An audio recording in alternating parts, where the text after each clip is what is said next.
Cypress, tanghali na. Gumising ka na. Maligo ka. Mag-almusal.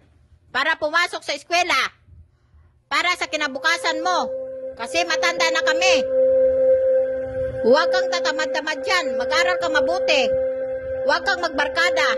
Mag-aral ka ng mabuti at tulungan mo ako sa pagtitinda. Di puro ka lang cellphone dyan. Tulungan mo ako sa gawaing bahay. Masanay kang magtrabaho.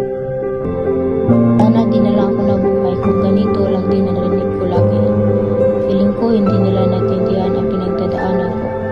Nakita ko ang mga kaibigan ko na masaya kapala sa cellphone. Naiwan ako. May mga problema sa pamilya na bumabagabag sa akin. Pre, at pagtaasan kita ng boses ko.